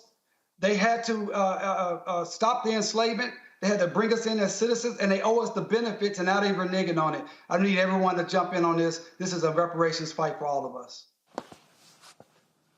All right, DeMario Solomon Simmons, we appreciate it. Thanks a lot. Appreciate it, Roland. Folks, when we come back, Angela Bassett, Ruth Carter, Jimmy Kimmel talks about the slap. We'll show you what took place yesterday at the 95th Academy Awards. You're watching Roland Martin Unfiltered on the Black Star Network. Download our app, Apple phone, Android phone, Apple TV, Android TV, Roku, Amazon Fire TV, Xbox One, Samsung Smart TV. Join our Bring the Fuck fan club. Your dollars make it possible to do what we do. Folks, we literally have to raise about $100,000 each month from our fan base. And so when you give, trust me, it is making all that we do possible. Not just my show, but the other shows that we have on the Black Star Network, the 24-hour streaming channel, our OTT platform. We got some great things happening. I'm actually here in New York meeting with ad agencies, trying to unlock those dollars. And so we're doing the best that we can to build this Black News and Information Network. Please, folks, send your check and money orders to P.O. Box 57196, Washington, D.C., 20037-0196. Cash App, $RM Unfiltered. PayPal, R Martin Unfiltered. Venmo is RM Unfiltered. Zelle, Roland at RolandSMartin.com. Roland at RolandMartinUnfiltered.com. We'll be right back. Next on The Black Table with me, Greg Carr. We featured the brand new work of Professor Angie Porter, which, simply put, is a revolutionary reframing of the African experience in this country. It's the one legal article everyone, and I mean everyone, should read. Professor Porter and Dr. Valencia Watkins, our legal roundtable team, join us to explore the paper that I guarantee is going to prompt a major aha moment in our culture. You crystallize it by saying, who are we to other people? Who are African people to others? Governance is our thing. Who are we to each other? The structures we create for ourselves, how we order the universe as African people. That's next on The Black Table, here on the Black Star Network.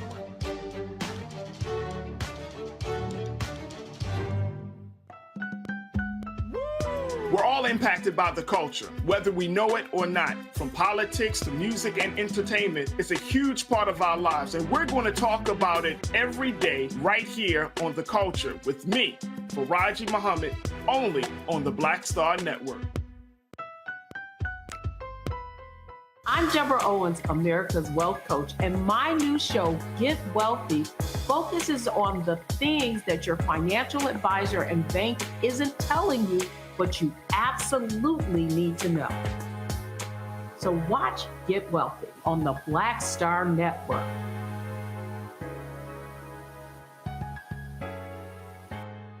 What's up, y'all? I'm Will Packer. I'm Chrisette Michelle. Hi, I'm Chaley Rose, and you're watching Roland Martin Unfiltered.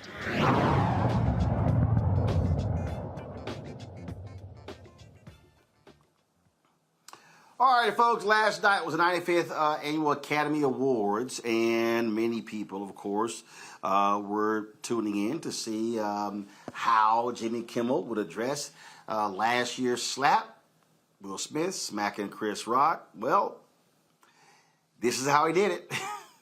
We want you to have fun. We want you to feel safe. And most importantly, we want me to feel safe. So we have strict policies in place. If anyone in this theater commits an act of violence at any point during the show, you will be awarded the Oscar for Best Actor and permitted to give a 19-minute long speech. No, but seriously, the Academy has a crisis team in place. If anything unpredictable or violent happens during the ceremony, just do what you did last year. Nothing. Sit there and do absolutely nothing. Maybe even give the assailant a hug. And if any of you get mad at a joke and decide you want to come up here and get jiggy with it, it's not going to be easy. There are a few of my friends you're going to have to get through first. You're going to have to get through the heavyweight champ, Adonis Creed, before you get to me. You're going to have to do battle with Michelle Yeoh before you get to me. You are going to have to beat the Mandalorian before you get to me. You are going to have to tangle with Spider-Man. You are going to have to tangle with Fableman. And then you're going to have to go through my right-hand man, Guillermo, if you want to get up to this stage. Oh, wait a minute. Hold on, I should say the other Guillermo, not Del Toro. Yes, that one. Okay, there you go. I know he's cute, but make no mistake, you even so much as wave at me, that sweet little man will beat the Lydia Tarr out of you, okay? All right, then. Makongo, what did you make of that way to dress it? Also, at the end, of course, they had a sign that said, consecutive Oscars free of any incidents. They had like 001. Thought that was pretty fun as well. I mean, so, you know, they tastefully dealt with it. But, of course, a comedian is going to make jokes. Most definitely, just like we talked about last week with selective outrage. And, I know that there are some people who felt like it should have been left alone, but he didn't do it in a way that trashed Will Smith or anything like that. And how can you not get up there and address it? And so I thought it was hilarious, to be quite honest. I mean, Fableman, I thought that was great. And so really at the end of the day, people were wondering what the Oscars was going to do because quite honestly, like he said, a lot of, no one did anything last year. And the Oscars took forever to make a statement. They took forever to issue any types of punishments. And I know people wanted to move on, but sometimes the way to move on is to kind of have something that's kind of cathartic for everybody who's there and who witnessed it, and people in the audience witnessed it, and we witnessed it all at home. And so I think he kind of put a nail in it finally and just keep it moving.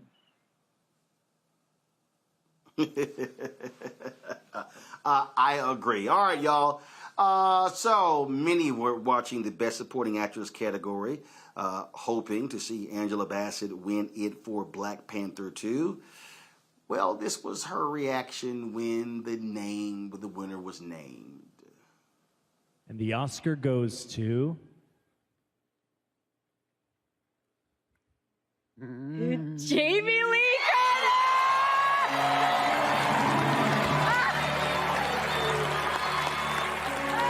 Jamie Lee Curtis made her big screen debut in the horror classic Halloween.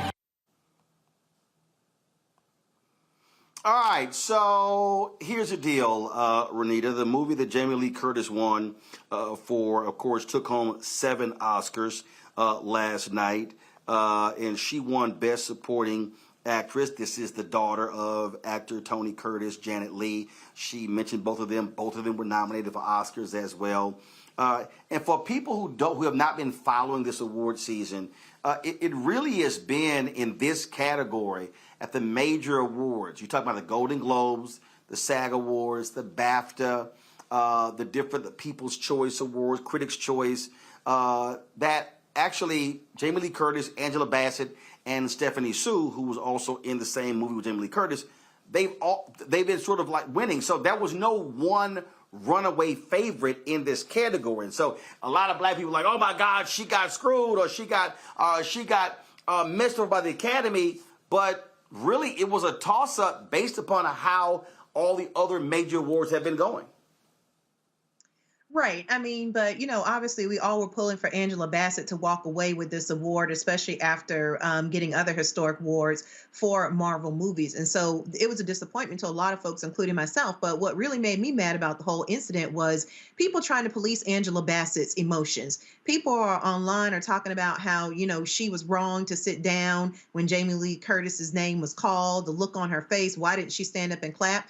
People are saying this when they have not walked a mile in most black women have not walked a mile in most black women's shoes in this country. When you are over 18 and you've been in the workplace, you've had some portion of life experience, you quickly find that, frequently black women's work is erased and we are not awarded for the things that we do great. And so likely her reaction had nothing to do with Jamie Lee Curtis, but it was probably just a continuation of, I'm sure she's experienced, like any other black woman has experienced, continually being looked over. And so to me, that is what I thought was even more damaging, was the continuation of trying to police her behavior and now come at her a certain way because she was obviously disappointed that she did not win this award. That's her right to be disappointed, and nobody should be trying to police how she responds to that.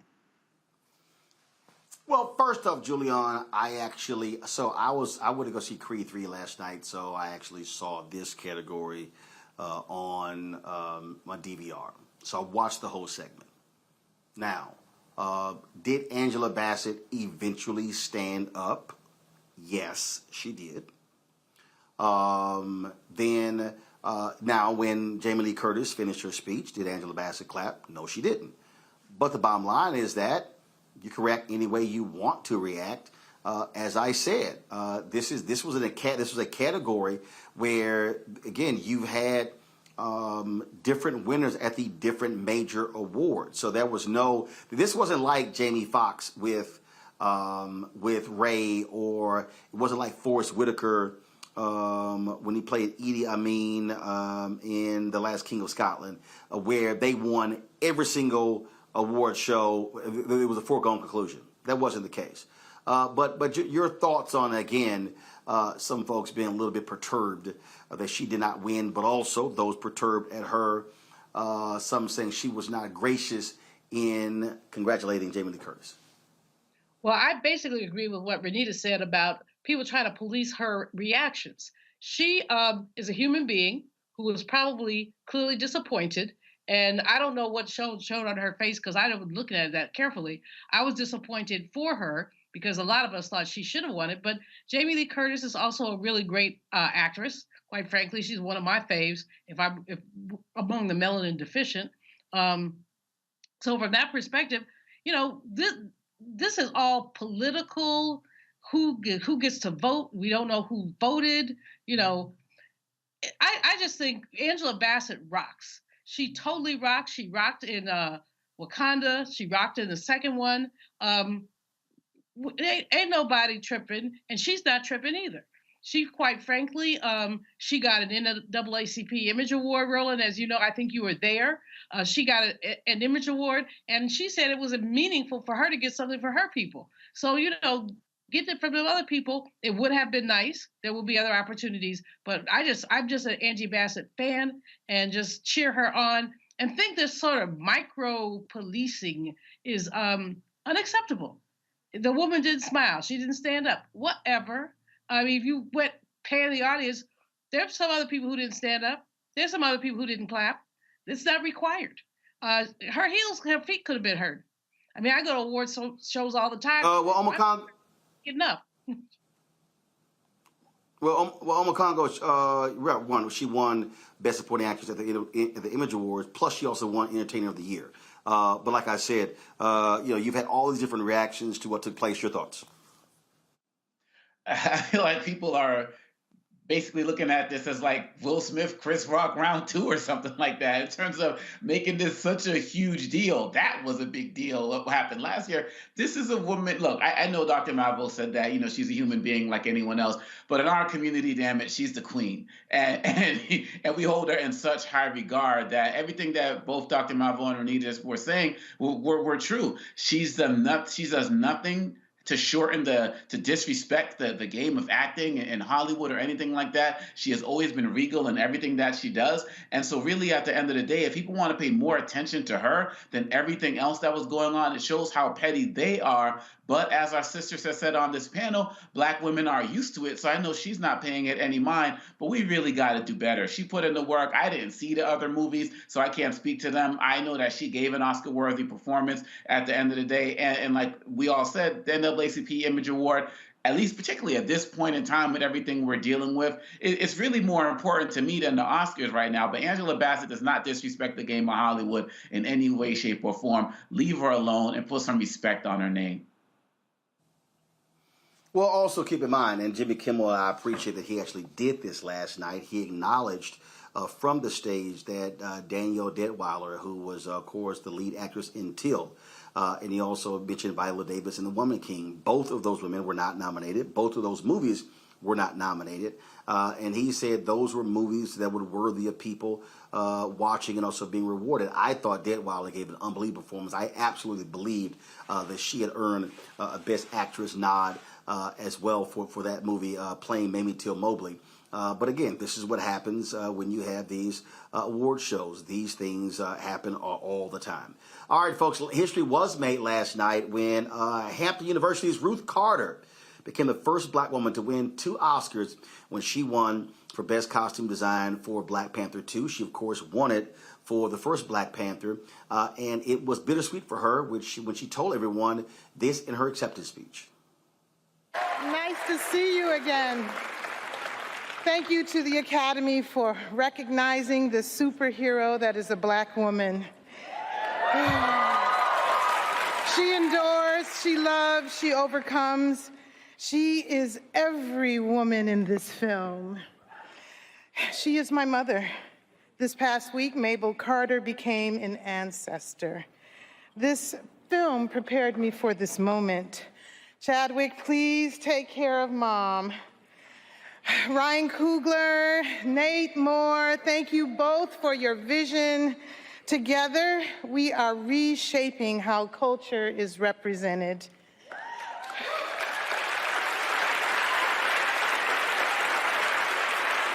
the Marvel family, Kevin Feige, Victoria Alonso, Luis D'Esposito, and their arsenal of genius. Thank you. I share this with many dedicated artists whose hands and hearts helped manifest the costumes of Wakanda and Tolakan. This is for my mother. She was 101. Ruth Carter, again, makes history, and folks, she got her start doing Spike Lee's movies. And when you go back and look at Mo Better Blues, you look at Malcolm X, look at all of those different movies, she was the costume designer there, Coming to America too as well. So she is absolutely a legend in Hollywood, which is why when she won last night, even when she won a couple of years ago for Black Panther, everyone stood up to acknowledge her greatness. And so congratulations, Ruth Carter, on winning your second Oscar as well. And yes, she also won Best Costume Design at the NAACP Image Awards as well. All right, folks, got to go to a break. We come back, we'll talk nutrition, the impact on improving your health by what you eat. That's next on Roland Martin Unfiltered on the Black Star Network. A lot of these corporations or people that are running stuff push black people if they're doing a certain thing. What that does is it creates a butterfly effect of any young kid who, wants to leave any situation they're in, and the only people they see are people that are doing this. So I gotta be a gangster, I gotta shoot, I gotta sell, I gotta do this in order to do it. And it just becomes a cycle. But when someone comes around and is making we don't, they don't want to push it or put money into it. So that's definitely something I'm trying to fix too, is just show there's other avenues. You don't gotta be a rapper, you don't gotta be a ball player, you can be a country singer, you can be an opera singer, you can be a damn whatever, showing the different avenues. And that is possible, and it's hard for people to realize it's possible until someone does it.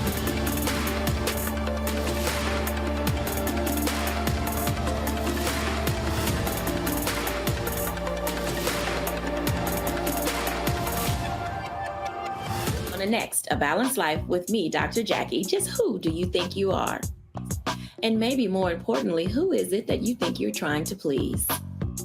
The answer to that second question is really wrapped up in the first. Think about that, being the true, authentic you, no matter the circumstance. But we learn the art of forgiveness, not only of forgiving one another, but forgiving ourselves.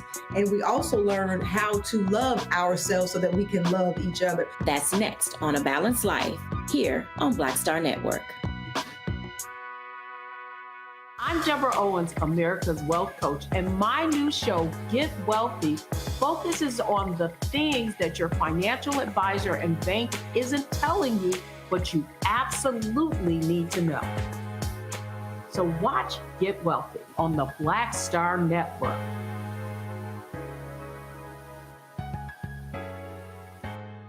Hi, I'm Vivian Green. Hi, this is Essence Atkins. Hey everybody, this is your man Fred Hammond, and you're watching Roland Martin, my man, Unfiltered.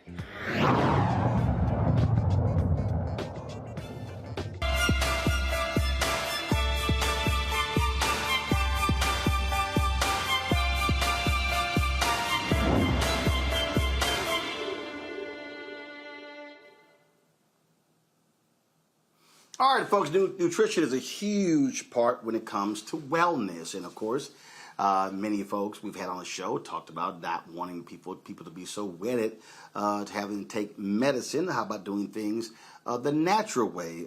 Jessie Thompson is my next guest. She's the author of the new gynecologist recommended book, In Fibroids Manual and Guide. She also has been very much focused on how what we eat can heal the body. Glad to have you back on the show. And so we talk about what you can eat to heal the body. Explain that.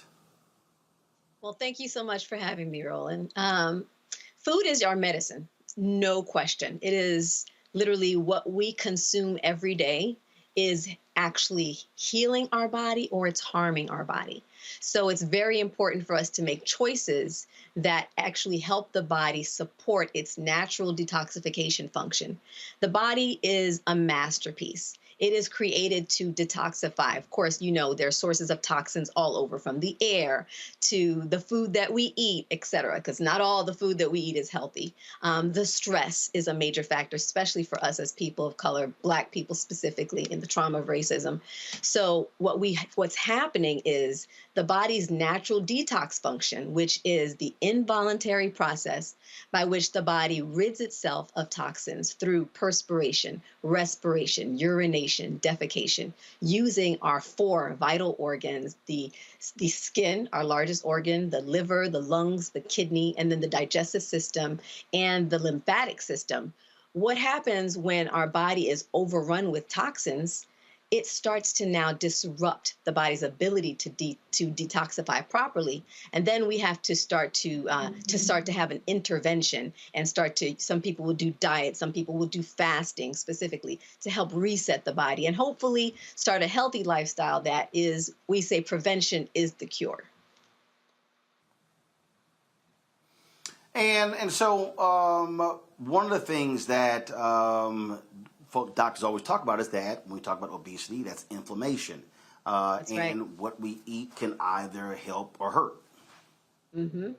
Yeah, no, that's a critical thing. In fact, we created this whole anti-inflammatory food list just so people, because some people think just because something is a vegetable, for instance, if I fry it, it's still a vegetable, right? But inflammation is actually something that our body, it's a natural process where the body starts to fight off disease. However, when the body is in a radical state of inflammation because of too much cortisol, because of too many what happens is now the body starts to give birth to actual disease, inflammation, where it's radical in the body nonstop. It actually it's the root of so many conditions, whether it's high blood pressure, diabetes, cancer, fibroids, so many diseases. So for us, food is literally our first defense. It's to actually, of course, stress, minimize our stress, but then the food, using our food, which are anti-inflammatory foods that help to reduce inflammation in the body, such as cruciferous vegetables, right? Making that like broccoli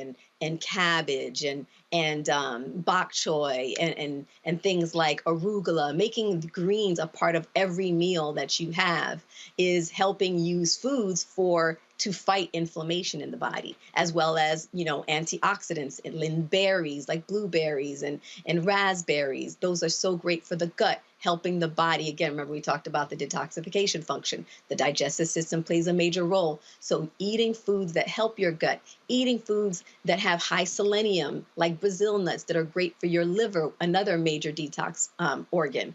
So using your food to actually power your vital organs so that your body can sustain an actual lifestyle of healing. Questions from the panel. Makongo, you first. Yeah, I only had 3 cookies today. I was regretting it before you came on, but now I'm really regretting it. It was a little splurge. But one of the chat questions I have for you is, what advice do you give to those of us who live in communities that might be food deserts, or where they may have organic sections that are starting to come into some of our stores? They're still expensive. What kind of tips do you give for those of us who live in that part of our community who want to make better food choices but are limited because of what's around them or budget? Very good question. Number one, go to the detoxnow.com right now and download our free food list. Because what we did in our free food list is we listed out what foods are anti-inflammatory, what foods are good for you to now substitute in your regular diet. And also knowing the clean 15 and the dirty dozen is really important, because guess what? In certain foods, there's a rating every year they put out what foods are actually, the way that they're farmed, they maintain the purity of the food, such as cantaloupes, right? Such as melons. The thickness of the skin is such that the meat of the food, the meat of the melons are actually, they don't have to be organic because they're still clean. But then you have certain foods that are part of the dirty dozen where those foods, you really need them to be organic. And I'm going to come back to that, such as apples. and pears and berries, right? Because so harmful because of the pesticides on them. So in food deserts, number one, you want to know what are your go-to anywhere I can go right now. Like I know if I'm going somewhere, mangoes are on the clean 15 list. Avocados are on the clean 15 list, right? Cantaloupes and honeydew, those kind of things. And then specifically, I would get things like either you can clean them with white vinegar or baking soda in water, soak them. You want to do an extra job of actually cleaning them. That helps to actually, make them less harmful for you. And then, so you'll use the cleaning agents I like to soak them. I use food grade hydrogen peroxide with distilled water. I make a mix of that, 11 ounces of distilled water with 1 ounce of hydrogen food grade peroxide. I use it as my vegetable cleaner, and I will clean all my veggies. So now you may not be able to get organic everything. Try to get as much as you can organic, but then clean it so that you give yourself a better chance of having healthier foods. And again, the reason we did the free food list is you may not be ready to, because what happens is when you find that, you'll see signs that your body is dealing with those toxins. So those 3 cookies, okay, you had them today, but are you having 3 cookies every day, right? Are you having them with breakfast, lunch, and dinner, right? These are things that now you'll start to see signs that your body is slowing down. You'll see weight start to kind of settle. You'll start to see that you feel tired a lot. These are signs that your body's detoxification function is actually being impaired. It's being compromised. And maybe it's time to reset. And for us, that was a major thing. That's why we created these fasts, these detoxes for people to help reset their functions, right? For instance, there's a woman who posted this week, in fact, we shared her testimony today, that she has been taking allergy meds for 20 years, right? And she did our fruit fast, and she's on day 8 of our fruits, which is just specific fruits and the herbal supplements that are used to support the body in resetting during this fast, right? This healing fast. And by day 8, she's completely off of all of the allergy meds that she's been taking for 20 years. So we know the body knows how to heal itself. We know that detoxification is a natural function, and using those specific foods, right, and the herbal supplementation, she was able to completely reverse that process in her body. Renita. Yes, thank you for coming on today. Just a quick question. Are there any foods that the public generally thinks are healthy, but in your personal opinion, there's just never any ever good reason to eat them? So many. One that's really popular is wheatgrass. Wheatgrass is like in these high-end places, get your wheatgrass shot. But it's actually very harmful to your gut because it's created, you need 4 stomachs to digest it. It's for animals. It's for like cows, right?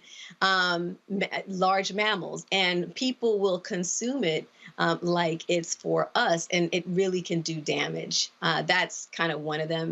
Another one that it really depends, and this is specifically for my sisters out there, flax seeds. So flax seeds can have beneficial properties for women who may be in perimenopause or menopause because their estrogen is low, right? Because estrogen they need support building their estrogen during that time frame.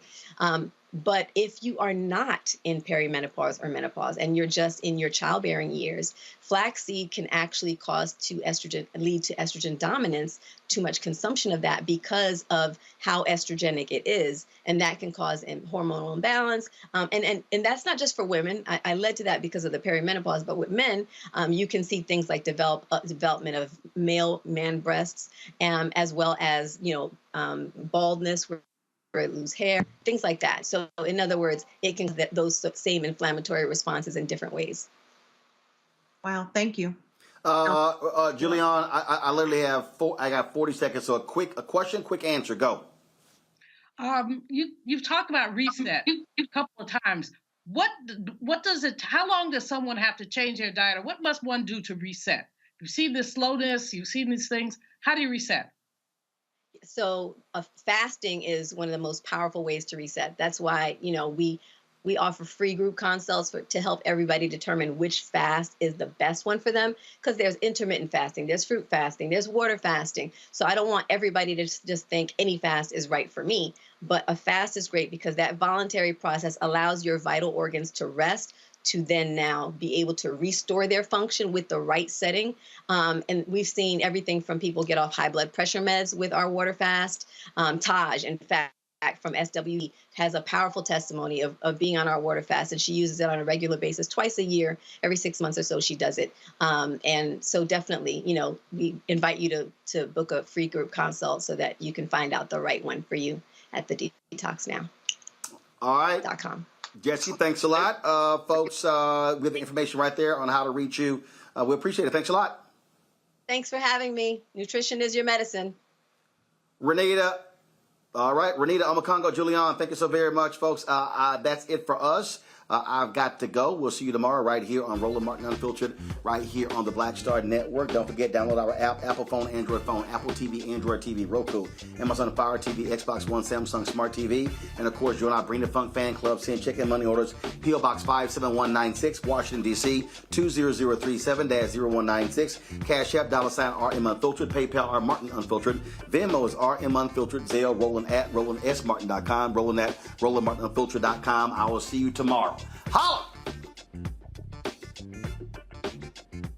Folks, Black Star Network is here. Oh, no punches! I'm real revolutionary right now. Support this man, Black Media. He makes sure that our stories are told. Thank you for being the voice of Black America, Roland. Stay black. I love y'all. All momentum we have now, we have to keep this going. The video looks phenomenal. See, there's a difference between Black Star Network and Black-owned media and something like CNN. You can't be Black-owned media and be scared. It's time to be smart. Bring your eyeballs home. You dig? Pull up a chair, take your seat at the Black Table with me, Dr. Greg Carr, here on the Black Star Network. Every week, we'll take a deeper dive into the world we're living in. Join the conversation only on the Black Star Network. Hi, I'm Dr. Jackie Hood Martin, and I have a question for you. Ever feel as if your life is teetering and the weight and pressure of the world is consistently on your shoulders? Well, let me tell you, living a balanced life isn't easy. Join me each Tuesday on Black Star Network for A Balanced Life with Dr. Jackie. We're all impacted by the culture, whether we know it or not. From politics to music and entertainment, it's a huge part of our lives, and we're going to talk about it every day right here on The Culture with me, Faraji Muhammad, only on the Black Star Network. I'm Deborah Owens, America's Wealth Coach, and my new show, Get Wealthy, focuses on the things that your financial advisor and bank isn't telling you, but you absolutely need to know. So watch Get Wealthy on the Black Star Network.